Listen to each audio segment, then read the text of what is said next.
All right, it's another Carolina podcast. Chris Clark, Wes Mitchell. I'm your host, Pearson Fowler. Very excited today. It's the eve of camp. We've also got a lot of exciting Tavien Feaster news to get to as he officially makes his way to the University of South Carolina from Clemson. Not without controversy, of course. We're going to talk about what Tavien Feaster's transfer to South Carolina means, get into some questions from camp, or our questions as we head into the preseason, and talking about specifically about questions that can reasonably be resolved over the course of camp. Not whole season, how many games is Carolina going to win, because that's not going to be resolved by August 30th. We're going to look at some things specifically with the depth chart that actually have a chance to be resolved, like I said, by the end of camp. But we're going to get started, as we always do, with a little bit of recruiting news. This past weekend, a picture leaked out of Tavien Feaster's locker, all set up down there at the Long Football Operations Building. Everybody has been talking for a while, and it seemed like it was leaning South Carolina, but it finally became official over the weekend. I guess technically that was Monday morning or Monday afternoon when it became official. But after everybody saw the picture of the locker, everyone's like, okay, this is a done deal. So walk me through, I guess, the sort of recruitment of Feaster and his sort of decision-making process. Was it really just a matter of holding off until he finished classes at Clemson so he didn't make his professors mad? I don't know if any of the professors were mad or if they care about football, but yeah, that was definitely it. I mean, there was a lot of conversation since Feaster entered the portal, since South Carolina offered and was first mentioned about what South Carolina's chances would be. He frequently mentioned Virginia Tech. He did take a visit to Virginia Tech. I'd say it's fair to say that they were a factor, but South Carolina was basically from the get-go the front runner, and really the school that it didn't take long for him to decide that was the school he was going to, and South Carolina wanted him. So a lot of the stuff about Virginia Tech, I know people got really concerned about it and read into it a lot, but it was never, I think, a serious option relative to South Carolina. I think so that's always where he was going. You could say that. It's fair. So have you all known this whole time and just been holding out on us? I mean, but in all seriousness, like, when did you have a really good idea that it was going to be South Carolina? May. Okay, May. So you have May. known, and yeah. you don't have any problem saying that. I didn't want to get you in trouble, but I guess No. that's part of your job as being an insider. So the reaction to this has been, I don't want to say surprising, because obviously when a player transfers to his rival school, there is going to be some backlash, but the second thought I had was, as much player movement as we see across football across sports at all levels, and especially around football, and especially in the last couple of years around college football, it blows my mind that people still manage to get so worked up about it. And there was one Yahoo, I think, in the upstate that made a particular fuss about it. And I even saw a couple Carolina fans that, were like, oh, he's a Clemson guy, whatever. I think if you're Carolina, you have to be happy about this. Not only is he bringing secrets from the enemy, but in terms of X's and O's of football, he's a guy that absolutely should help this team. Yeah, I think he should. They've needed that playmaker from the running back position, and whether this is the move that also helps to, push Rico Dowdle and it becomes like a 1-2 punch type thing, or whether Feaster just takes it and runs with it and sort of is a feature guy. Either way, I think there's not really a downside of this from a South Carolina perspective. I think the question is sort of, how big of an impact could he make? I think there's no question about the fact that he makes your football team better. Playmaking guy. I think, the absence of Deebo Samuel this year, and obviously Feaster's not a wide receiver, but just having that guy that can take it to the house on any given play. This isn't a particularly fast offense, I think, if you look at the pieces. And so I think you add in Feaster, who does have some speed. And, as a guy, I think, in the passing game itself, that's an area South Carolina's backs have not been that great. And so you throw in a guy who, his junior year of high school, this was a 1,000-yard rusher and 1,000-yard receiver. And I think you look at that, he's somebody you can maybe split out in the slot at times too if you want. Maybe could even be the kickoff return, this year too. So I think there's a lot of things you can do with him. He makes your entire football team better. I think he gives you more depth at running back, and also in a roundabout way increases your depth at defensive back, because this allows A.J. Turner to focus more on playing that side of the ball. So I really don't see, from a South Carolina perspective, I don't really see any downside to bringing in this guy. The question now just becomes, how big of an impact can he make? Right. So, and you already started to address this, but my question is, and I think the first question to be asked in adding Feaster to this roster, like I said, you just hinted at it with saying A.J. Turner can maybe spend a little bit more time on the defensive backfield. I don't know if the coaching staff wants him there. I don't know if that's their first priority for him or A.J. Turner's first priority necessarily. But in your opinion, how does this change the pecking order of the running backs? Does Feaster automatically go to the top? Is it him and Rico, or is it really just a four-man mix? Yeah, I think certainly officially it's it's a four-man mix. Everybody's fighting it out, and I think anytime you bring in a new guy, especially a grad transfer that is in the same class as the other guys, just from a team building standpoint, you're going to make Tavien Feaster come in and earn it. That's the way it has to be.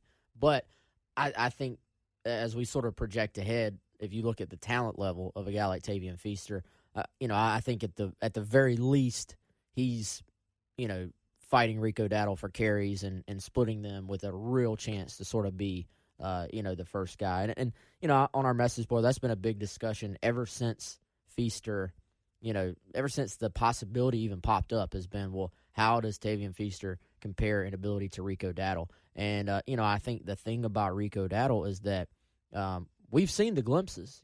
It's been there. Now, be it for injuries or other reasons, it hasn't all come together. So, I think it's a thing where even, if this move in turn sort of catapults Rico Dowdle to greater play and then they're just sort of 1A, 1B, that's a huge positive for South Carolina as well. I think those are the two guys, assuming that, both guys are in it and healthy and, that Dowdle sort of, takes that challenge on head first, I think, then I think those are two guys. And then, obviously, if A.J. Turner plays more defense, I think you have a third in Mon Denson who has showed he can be sort of that solid backup in the SEC. And then, Kevin Harris, I think, is a guy they're excited about too. So regardless of where it sort of all plays out in the pecking order, you also have more depth at that position. And I think that idea is nice. The only hesitation I have in saying, well, yeah, adding Feaster just makes the other guys better because they've all been pushed. It's not like this hasn't already been a crowded running back room. I mean, last year it was Rico Dowdle, Tyson Williams, Mon Denson, and A.J. Turner, with A.J. Turner focusing more on running back. And he had, a couple of injuries to deal with last year and wasn't splitting as much time, especially early in the season at defensive back, wasn't splitting any time between that and defensive back last year. So it was already a crowded running back room, and still those guys couldn't really separate themselves. So I don't know. I kind of look at this and say this might be Feaster's to just go ahead and take. And Chris, what I'll ask you is, do you think this fundamentally changes South Carolina's approach to offense, or is it simply just an upgrade to what they've been doing? No, I really don't think it'll change anything. I mean, schematically or from a philosophy standpoint, what they want to do. I mean, obviously the number one goal for this offense this season is to improve the running game. I mean, it's no secret. Everybody's talked about it, whether it's players, coaches, media folks like ourselves. They've got to get better at running back. And so, it's a situation where they've had too many 3rd and 1, 3rd and 2s that they haven't been able to get. They haven't been able to break enough big plays. They've had some plays blocked up in the past where maybe if they have a better running back situation, maybe they get a guy who runs past somebody, around somebody, through contact. So, I don't think we need to get the idea that adding Tavien Feaster to the running back room suddenly turns South Carolina into a 3 or 4 deep team at running back like Alabama has been, in the past.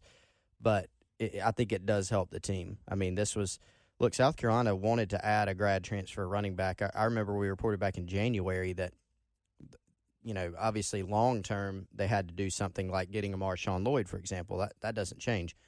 But the staff also wanted to improve the situation this year. So short of developing what you already have on the team, which is something they're going to continue to try to do, they needed to add another piece. And so you search the grad transfer market. Well, it just so happened that one with ties to your state who has experience and has some talent entered the portal, and then they were able to go get him. So I don't think it changes anything, but it just helps this team in terms of a guy who can make some plays for you, add some depth at running back, and maybe improve your running game in the short term. Looking at the numbers from last year, all right, so Rico Dowdle actually played in 12 games last year, 123 attempts for 654 yards. That's 5.3 average. That's 4 touchdowns, 54 yards per game. He was South Carolina's leading rusher. With that as context, This is for all three of us. What are realistic expectations for Tavien Feaster if you put a number on it? Like what is sort of the high, the low? I think similar statistically. For his career at Clemson, he's averaging, like, when I say a hair, I mean literally 0.01 yards below 6 yards per carry. He's averaging 5.99 yards per carry in his career at Clemson, but he's also never had more than 107 carries in a season. So I said this on my local show, my new local show, by the way, with Eric Kimry, which is called The Extra Point from 12 to 1 on 107.5 The Game. I don't think that Tavien Feaster is going to come in and be a 1,000-yard rusher. I don't think he's going to get 170 carries. But if he gets 120 carries and Rico Dowdle can stay healthy and gets about 120 carries and they each have about 600-700 yards and they're averaging 4 or 5 yards a clip, I think that's a huge upgrade for Carolina, not just in terms of the productivity, but in terms of having two guys. And, instead of having to piecemeal together, the 1,200 or 1,500 yards rushing between four backs, if they can get that between two guys, I think that'll be a huge upgrade this season. Yeah, I mean, you made a good point on the amount of carries he's gotten. He's never been the featured guy. I mean, he has one. The feastered guy? the feastered back. He has one game in his career in his 3 seasons at Clemson in which he got 20 carries. He has 5 double-digit carry games. So there's not a huge body of work. I think there's obviously some projection to it, right, that you say, you look at what he is on film and say, if as long as he's healthy, he can maybe give you this. I certainly think he's got a chance to get lots of carries this year because South Carolina's not bringing him in to ride the bench. I mean, you don't do that with a grad transfer, really. Or a red shirt. At any position. Yeah. He's not going to red shirt. He's not going to sit on the bench. So who the top guy is, I couldn't say. Maybe the top guy changes a couple times during the year. Maybe somebody's hurt. It's hard to tell. I don't think he's a 1,000-yard guy, but I think he could get up into the 6, 7, 100 range or more. I mean, you never know. I mean, you reel off a couple 100-yard games, and then you have some other solid performances. I think you're there. But maybe he surprises. Maybe he plays extremely well, and South Carolina sort of rides him, and he does even better than that.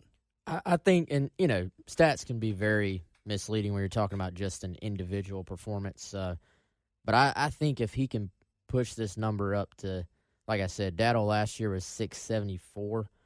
If we're talking about more along the lines of 750, 800, something like that, even if you're not a 1,000-yard rusher yourself, and Dowdle still has, a solid year too, I think that's a very, very good sign for the offense. Are those all the running stats or the rushing stats from last year? Or yes. Just Dowdle's? It's all of them. Was Carolina's second leading rusher Tyson or Mon? Mon with like 400?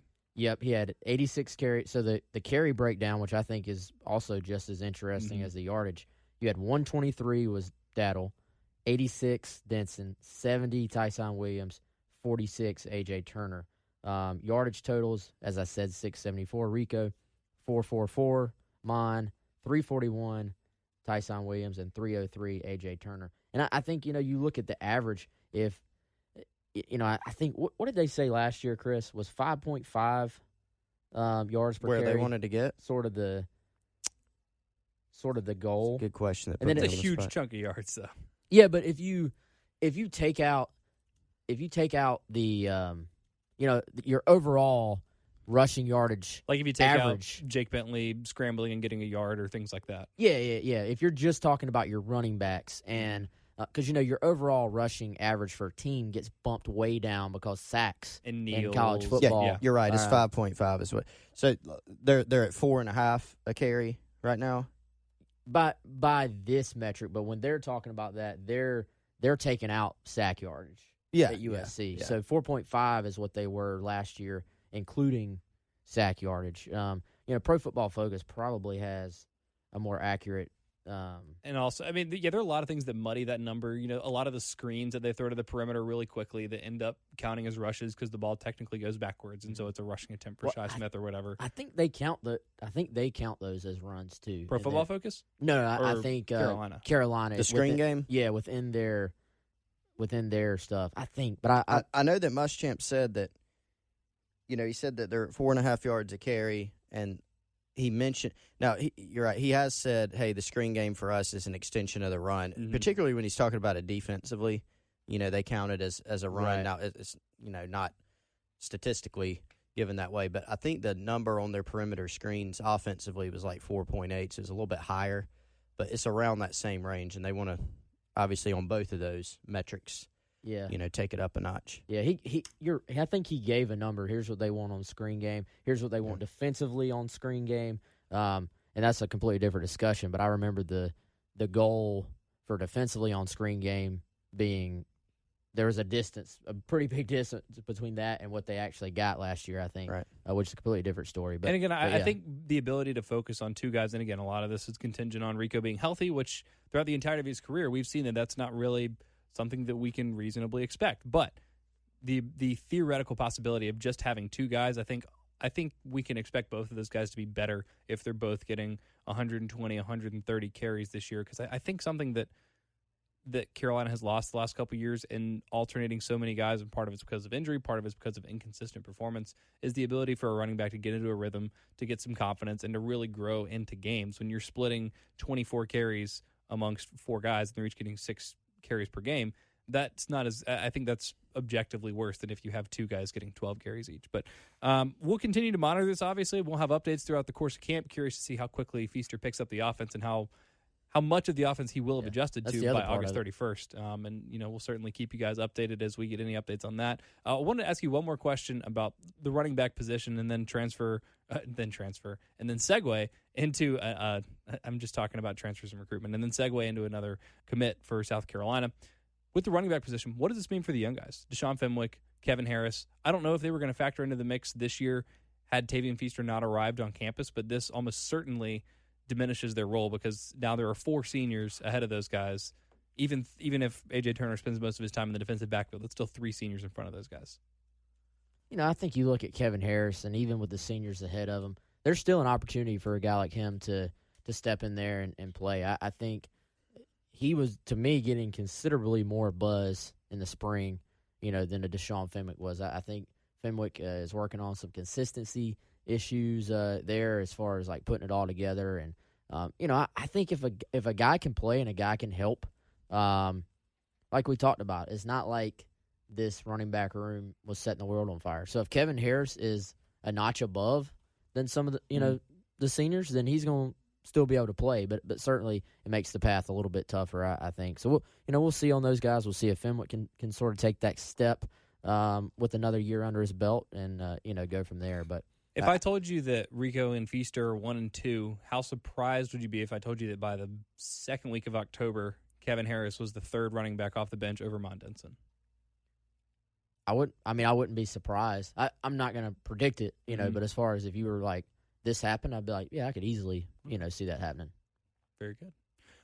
We got another Spurs Up. We got I guess Will sent out the Spurs Up Monday afternoon for Feaster, and everyone got really excited. And then I was like, wait a second, that's probably just like a late for us Feaster announcement. But then we got another Spurs Up on Tuesday after one of the top punters in the country, Kai Kroger, made his unofficial visit to South Carolina. This was yesterday on Tuesday, and pledged a commitment to the Gamecocks. This is huge, obviously, with Joseph Charlton, who's been one of the best punters in the SEC, getting ready to play his last year at South Carolina. The Gamecocks seemingly reloading at the punter spot. Wes, you did a good write-up on Gamecock Central about this yesterday, so give me the breakdown of Kai Kroger's recruitment, and how common is it for a guy to commit on his unofficial? Yeah, or during an unofficial? Yeah, still fairly common, I guess.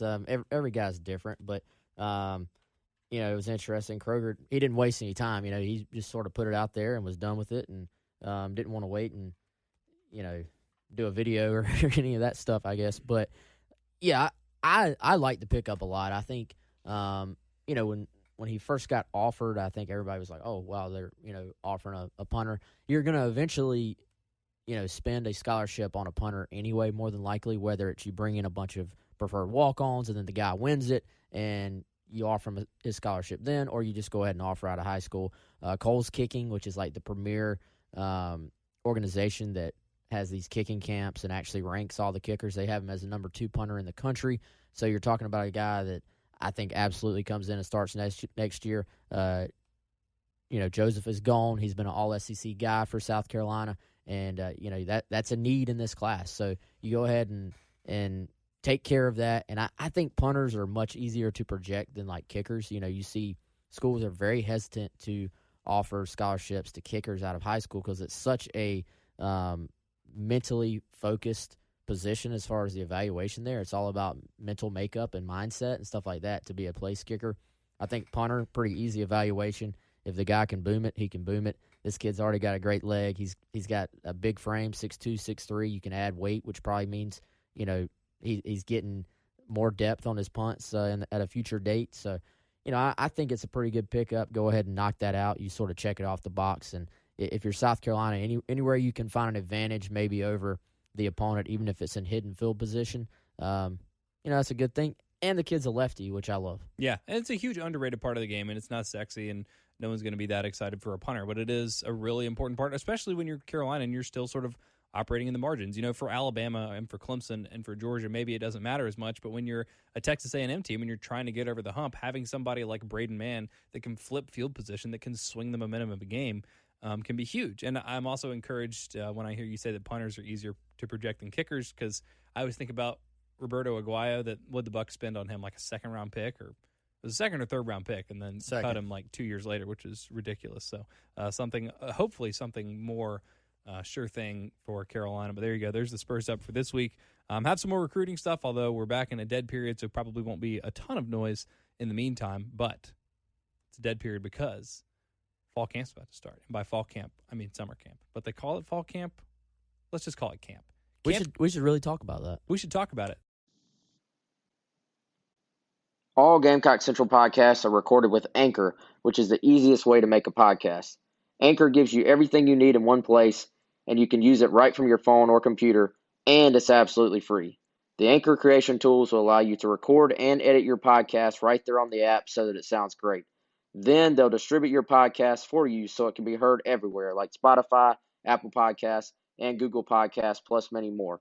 You can easily make money from your podcast with no minimum listenership with ads like this one. Download the Anchor app or go to anchor.fm to get started today. Players report tomorrow. Practice starts on Friday. And I've asked you guys to just think about this. What are your 3 biggest questions for Carolina going into camp? We'll start with Chris, and we'll just go down the road, because Chris is sitting farthest from me, and Wes is sitting in between us. So I pick 3 on my own. Are you giving one right now, or he's giving all 3?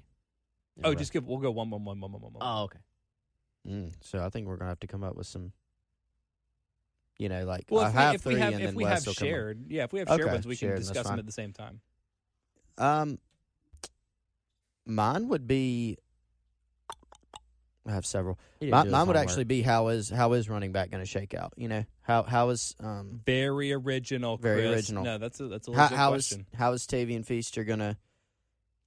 Obviously, you're not talking about like a freshman or a junior college transfer coming in and being counted on heavily. I mean, they're counting on him heavily, but he's a guy that's got a lot of experience in a college football program, and a really good one. But he is still going to have to come in and learn, how they do things. He hasn't taken a practice rep at South Carolina, so he's got to adjust. And then I'm just intrigued to see, does A.J. Turner spend any time in the running back room, or is it all defensive back at this point? How do the backup reps look behind Dowdle and Feaster? How do Dowdle and Feaster compete? Who's the number one guy? I think there's a lot of different sort of just subplots in there that are interesting. That was my number 1 as well. So Wes, give me your number 1. I actually wrote these down, so I have a 1, 2, 3. Actually, I have 5 because I figured that there would be some overlap. Yeah, mine aren't necessarily in order. There's just 3 things that stand out to me. I think it goes back. We talked about the position a lot last year, or in the spring, I should say, the nickel position and how that affects the other positions in the defensive backfield. How does it play out? Mainly, can Jamie Robinson come in and just take that spot? Because if he does that, we're already talking about the loss of Jalen Dickerson, which we learned SEC Media Days. That was a guy not necessarily that was going to be counted on as a starter, but 100% was going to be counted on as, a potential 2-deep guy at safety. So I think that only further sort of enhances the need for R.J. Roderick to play safety, which, he may be the best option at nickel right now because that's where he played a lot in the spring. But, I think they need him at safety. Then you have, maybe JT Ebay, maybe Jemias Williams. Jamel Cook, I think, is a guy that you hope if you're a South Carolina fan can come on and play some at safety.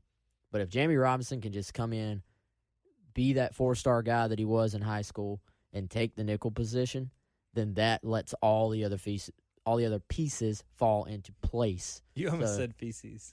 Well, thanks for. We're gonna cut that part. That's what you think. That makes all the other pieces sort of fall into place, and I think you look at that and potential depth concerns there already.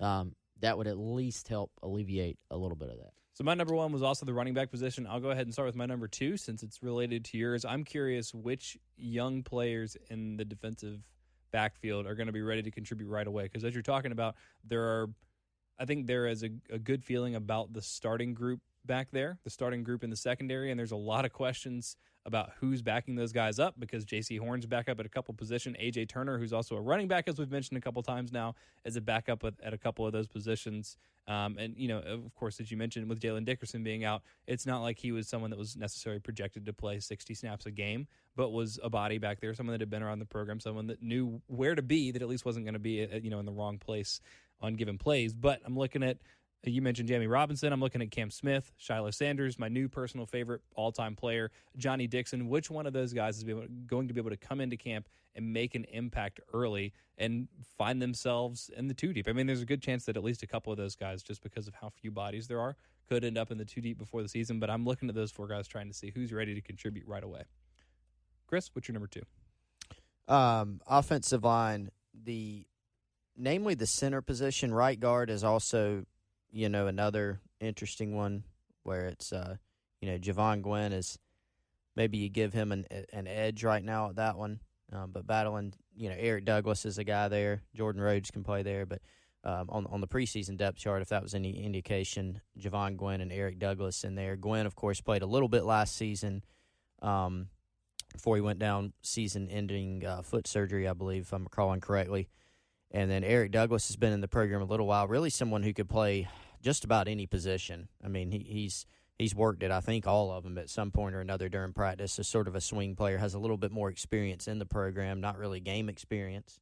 Still doesn't have a lot of that. But that's the battle. And then center. I mean, Hank Manos is probably the favorite right now, but Chandler Farrell, the former walk-on, is also in there. And obviously they got some other guys who could play there if they had to. I mean, Donnell Stanley played there last season. They want to play him at left guard. But those 2 positions, especially center, I think are intriguing going into preseason camp here, just to see how those shake out. A lot of the conversations we've had about running backs today will be moot if the offensive line can't move the guys in front of them. So that'll certainly be something to watch. Wes, what's your number 2? My number 2 is going to be how the linebackers shake out, not just with the backups, but also with the starters. I think T.J. Brunson is a surefire starter, but, is there a chance, it sounds like there at least is, of maybe Brunson sliding over to Will and Ernest Jones taking over the starting Mike linebacker spot?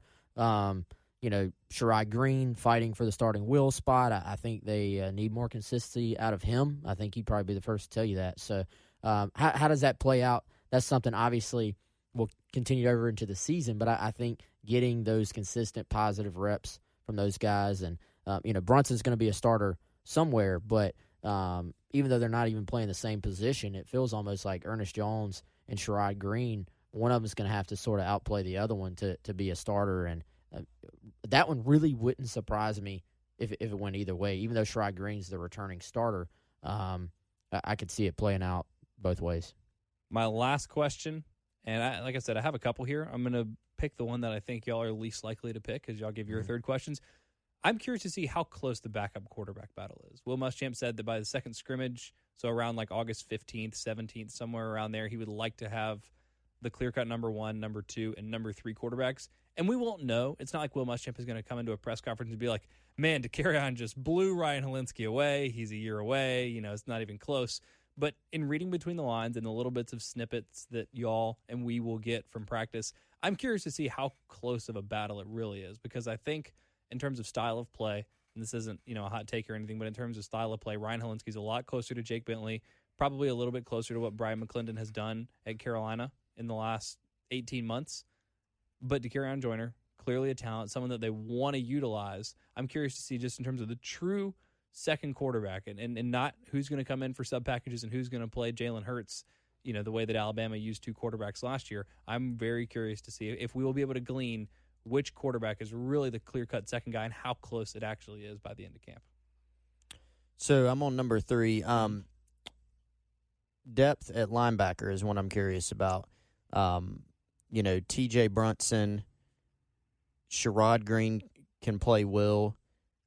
Eldridge Thompson was listed as the starting Sam, but, I wonder, is Eldridge Thompson going to be the starting Will backer and a guy that can play Sam, and then once Danny Fennell is back, full go, and in there, earns his position back since he missed the spring, is he going to be that Sam that they play? Because they'll utilize that position more against some teams than others, or situationally they'll utilize that Sam position. So obviously Eldridge Thompson has experience at the Will. So I guess it's 2 parts. I'm curious about how they slot everybody, and then behind those guys. Last season, T.J. Brunson and Sherrod Green played way too many snaps. They sort of had to do that. Didn't have a lot of experience. I mean, they were counting on Eldridge Thompson went down against Vanderbilt. He was out for the rest of the year. Danny Fennell is more of a Buck or a Sam. He doesn't play, a Will or Mike position. So they couldn't count on him for that either. Behind those guys, you had Rosendo Lewis, who was banged up at certain points of the year, and then you also had Ernest Jones, who was a true freshman. He played in 5 games. But with Brunson missing the spring, Ernest Jones got a ton of reps at Mike, which was helpful for his development. So I would think that he'll play a lot. One of the guys, Sherrod Green or Eldridge Thompson, will probably start at the Will, and the other one's a backup who can still play a good bit. And then Rosendo Lewis will be in that mix, too, at the Mike position. So I think they'll have more options this year. I'm just curious to see how it shakes out. And then when the season actually gets here, how much are they able to sort of take the load off of Brunson and whoever the Will starter is? It's interesting. I feel like the linebacking core is probably the furthest away of any position group from where they need to be in terms of being as competitive in the SEC as Carolina wants to be. And, we're mentioning a lot of names, guys that have a lot of experience. It's not an overly talented group. I would be very surprised if any of those guys are all SEC caliber players. We saw that reflected, in the all SEC votes. T.J. Brunson, the 4th leading tackler in the SEC, but didn't make one of the top 3 SEC all preseason all SEC teams. There are a lot of guys though, and Carolina. We were talking a lot about the nickel earlier. Carolina is going to be playing 2 linebackers in a lot of for probably the majority of the season. I would say the majority of defensive snaps they get, they're only going to have 2 linebackers out there, and they're going to have a lot of competition for those 2 between. I mean, it's basically T.J. Brunson for sure in one, and then you have Rosendo Lewis, Ernest Jones, Sherrod Green, like all the other guys. And I know there are differences in the linebacking positions and, guys that are more suited to play Mike and Sam and Will and things like that. But there's a lot of bodies basically trying to fill out one linebacking position here, which is going to be interesting to see how that shakes out. Yeah, to Chris's point, I just pulled it up. T.J. Brunson played 863 snaps last year. And as he sort of admitted at SEC Media Days, was banged up last year playing as well. Sherrod Green and Brunson, that was the most snaps on the team. Rashad Fenton played the 2nd most snaps. Sherrod Green played the 3rd most snaps at 781. So I think we talk about a lot of depth concerns last year, and the fact that they were having to play these guys so many snaps, then in turn I think put the chances of them getting injured naturally higher. So then your lack of depth creates an even greater lack of depth, if that makes any sense at all. So I think to Chris's point, you got to be able to, cycle these guys in and out from time to time. And, I'm curious about that position, and the way you said it as far as being the furthest away. With better defensive line play, a senior Brunson, and then either Jones or Green, winning that other spot, maybe the backers play a little bit better than we expect. I think you have to be really good at linebacker, you have to have really good defensive line play in front of you to keep those offensive linemen from getting to the next level. And defensive line play struggled a lot last year too. So I think those 2 things can sort of go hand in hand, and we'll see. And I tell you what, a guy that I just have a great feeling about is Jamar Brown. We'll see how quickly it happens, but sooner rather than later, and I don't know if that means sooner as in like this year or maybe as a sophomore, but Jamar Brown, just the way people talk about him, and you look at the coverage ability there, I think that was something they were missing last year, that ability to sort of lock down guys from the linebacker position. They missed Sky Moore, I think, and T.J. Brunson, I think, more of a hitter, more of a run-stop type guy. Jamar Brown is someone I wouldn't be surprised if he just sort of steadily worked his way up, and by the end of the year is playing a bunch. Well, they need some kind of difference maker there at the second level. Like I said, that's probably the weakest single position group of the team, or at least was last year, and the one that has the most room for improvement going into this year. So I guess that should give you hope that they'll play better, because there are a lot of ways in which they can play better. You mentioned the defensive line play. Is that a clever segue into your final question, or no? No. Okay. No. Mine centers around the receiver room, and sort of two parts. I think, we've talked, I'm sure, about Debo and sort of the loss there. But I don't know if people are considering how much Debo did for this offense last year and how much his game-breaking ability sort of probably frustrated defenses and stuff like that, and how he could take nothing and make something out of it. So I think, can Shi Smith and Brian Edwards, as a team, sort of step up and provide, what Debo did, I think is a big question. But primarily, I'm looking at the other guys. Ortre Smith coming back from injury. He's going to be counted on, I think, and he not only be as good as he was as a freshman, but step up, and be an even better player. Is Josh Vann, who you've heard really good returns on. Is he ready to take another step? You're talking about a former 4-star guy that, you beat out Georgia for him. So this is a highly recruited kid. And, how does sort of not just the starters, how does that depth behind them play out? Is this the year Chad Terrell sort of puts it all together? And then is one of these freshmen ready to play? I really like what I've heard about Xavier Legette. I think he's a guy who has a bright future. It's going to just depend on how quickly he can pick things up. So receiving core is one of those positions that you feel like there's some guys there past Edwards and Shi Smith, but how ready are they? And are they, frankly, are they going to just be solid players? Or is there going to be another guy out of that bunch that we step up and say, I think best case scenario for South Carolina, a very good sign, I should say, for South Carolina would be if we're on the podcast after week 3 saying, man, that insert one of the other receivers needs to be getting the ball more. Like if we're talking about one of those guys saying, this guy has started to sort of show out and be someone that can go make plays for you, that's a great sign for this offense. Yeah, that was one of the other 5 questions that I've written down, is who's going to emerge as the third receiving option, not necessarily third receiver, because between Josh Vann, Ortre Smith, and Keel Pollard at the tight end, I think there are some interesting options there. All right, before we get out of here, because Wes remembered, thank you, Wes, we're going to get to some of y'all's questions, do a little mailbag here. Do it as rapid fire as we possibly can. Summit Gamecock wants to know how big of an impact Feaster will make on the offense overall. We already touched on that. James Robb. Here's a good one. At this point in time, which of these two is more likely to end up in Columbia, Birch or Tank? Someone asked me that the other day, too, on the site. Was it James Robb?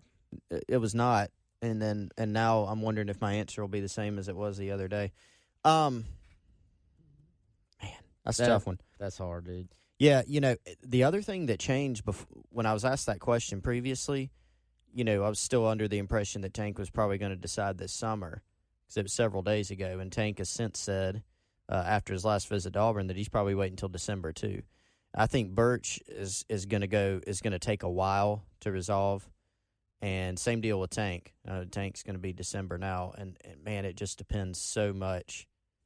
Yeah, but did you see that Tank had a Gamecock shirt on his Instagram yesterday? I did. I mean, so obviously. That's it. Done deal. There's just a lot of questions with both those guys. I would go slide edge to Birch.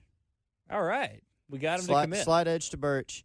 But, man, it's just now till December is a really long time away. It's harder to get you to commit than freaking any of these guys. Any of the prospects? Yeah. But you said Birch, so you're on the record as saying Jordan Birch is coming to Carolina. There we go. Thank you, Chris. Foulmouth Reject wants to know if we will be taking a penalty kick. No, place kicker. I know. That was a joke. Soccer guy. Or a long snapper. I would say no scholarship. They took a long snapper. Well, yeah. A transfer. Yeah. No, so on the For long this year. snapper, I mean, they're not going to scholarship a high school guy. They've got Matt Oliveira as a graduate transfer. He will be on scholarship just for this final season. And then they're bringing in several more guys. They've got an Appalachian State transfer, Max Derschlag, who will be a walk-on. They got another walk-on from Seneca, Luke Lynn. And then they got a preferred walk-on named Matthew Bailey out of Florida, who's pretty, fairly highly rated guy. I would think that he will be either him or the App State guy will sort of be next in line after Oliveira. But for like the long term, probably Matthew Bailey will have a guy that maybe after a couple years have a chance to earn a scholarship, I would say. F86F wants to know if Feaster gets injured. This is a great question. If Feaster gets injured, should Carolina never run the ball again as long as he is out? I have nothing creative to say to that. So, next question. The answer is obviously no. Yeah, obviously no. Okay. I think, and F86 can correct me if I'm incorrect. I think he's one of the guys that did not want South Carolina to take Feaster because he went to Clemson. That's where that's that silly. post comes ridiculous. from. So, oh well. J.H. Johnson 67. Not anything specific to what we're talking about, but I feel like you guys will enjoy this question. Recruit you've enjoyed following the most since you've started covering recruiting? ooh, you got one off the top of your head? Yeah, probably Marcus Lattimore. Even though at the end, he sort of went quiet, but I just remember like when he was a sophomore when things really started going, and this was before the internet had like absolutely exploded, and like the social media and everything got completely out of control. I don't know if Marcus would do as many interviews as he used to back in the days if he came out now, just because it's ridiculous how many requests they get. But Marcus would be one for me. I'm sure there's others though. You got a top three? Well, he just asked for one. You just got to give us yours now, Wes. I'll You can't have stall anymore. to think of some others. No, I'm going to give a top three. Okay, top three. I like Lattimore, too. That's a good answer. I'm going to say Connor Shaw, Yeah. Bryson Allen Williams, Yep. and Luke Doty. Cool. All right, and that one's still ongoing. So What about the most interesting? Maybe not your favorite. Sam Montgomery. Sam Montgomery is most interesting, for sure. All right, it sounds like probably a longer story for another podcast. Washington Cock wants to know if Carolina will take a second running back if they miss out on Tank. I would still say yes, right? If Probably the right guy's so. there. Yeah, I don't know who it is. I don't know who it'll be, but possibly. South Carolina was recruiting Janari Dean out of Mississippi. He was a guy that they liked a good bit as well, and ended up recruiting him at the end more as a safety, but he played running back, and they liked him as a running back too. But he committed to Mississippi State. There's some others I'm sure they're communicating with, but Tank's, the guy that they're prioritizing in that spot. Dude, I'd circle back to Jahmyr Gibbs and just see. Yeah. He's committed to Georgia You Tech. never know. I know being close to home, I think, was important to him, but Atlanta's not that far. just to find out. B. Williams 31 wants to know what the most enjoyable part or parts of covering football recruiting is/are, and also how football recruiting has evolved during your time as a recruiting insider. B. Williams 31 sounds like a G. I would say that the most enjoyable part for me is I like being there when a kid commits, and especially when it's a guy that's like done the process the right way and has handled it the right way, and their family is there, and you can tell this like a real moment in their lives. For example, being there when Jaquez Sorrells signed with South Carolina last year, very, very emotional. Like, it was just a moment in his life where he was like, I've done this, I've made it. And so I always enjoy being a part of that, when a guy actually signs to the next level and it sort of hits them like, this is real. And just I like seeing guys that I've interviewed or gotten to know, or especially gotten to know their families, and seeing them actually make it in the NFL and get drafted and sort of see those dreams come true. As far as how it's evolved, I would say, it's over-covered now as far as the number of, different outlets trying to interview kids. And, Twitter has just been the biggest part, I think. And, videos and Snapchat and now becoming a bigger part of it, where just every little thing is sort of grabbed and then screenshotted and thrown on Twitter. And then you have to sort of take what's out there and try to make sense of it for our subscribers, what matters that you're reading out there and what is just, BS, I think is a big part of it. And the kids themselves, with Twitter, they want to be able to put out their own information, which I understand. I get it. And they're their own brand. So I think just the way that Twitter has changed everything, to me, has been the biggest adjustment. Now, I think some of that, honestly, has made us, I think has challenged us in how we create content and just the way that we cover it.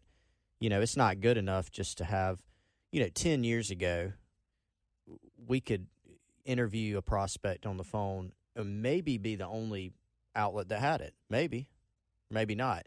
Nowadays, it's tougher to do. You can still do that if you put in the work. But people aren't quite as concerned with just quotes from a kid. There's more analysis. There's more the demand for the more behind-the-scenes type of stuff, more analytical approach, and trying to separate yourself with how you're covering it and what you're doing. So I think that's challenged us somewhat. It's hopefully, it's made us better because we're not just focused on, hey, my chief concerns, hey, get this kid on the phone or interview this kid. We're still worried about that, but there's a lot of other things to it. The first question, favorite part, if y'all even want me to weigh in, mine's just meeting, just the people you get to meet. Some of the experiences that I've gotten to have and the people I've gotten to meet or become close to, it's pretty cool. Like Wes mentioned the NFL thing, it's pretty cool to see a lot of these guys playing in the NFL and you cover their recruitment or you got to know them or their families a little bit. That's been pretty cool. A lot of experiences that I've gotten to have that I wouldn't have gotten to have without doing this. Very good. We're at the end of the off season, but next off season we're gonna have to circle back and do a little more of a deep dive into some of these fun stories, the fun stories, the dramatic stories, the bad stories, everything like that. Just sort of the ins and out of our recruiting. So thanks for the question, B Williams 31. Gamecock 2001. It's literally just SH Gamecock 2001. So I'm guessing that's how it's supposed to be pronounced.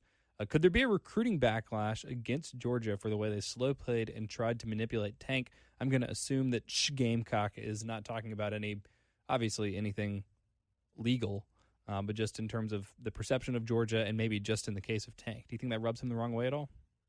Who could tell? I think there's probably not a ton of backlash for them.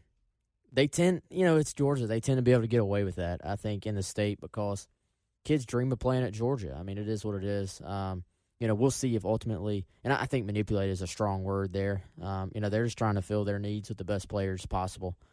Clearly, they have slow played Tank, whereas South Carolina certainly has not. So it just comes down to, in the end, does that bother Tank enough for him not to go there, or is it like, maybe he's always wanted to play at Georgia or something and decides to, he doesn't care as long as he's getting what he wants in the end. Hard question to answer, I think, right now. Yeah, I mean, he's aware of it. I'm pretty confident in saying that. He's aware that Georgia was not pushing at first, and now they are.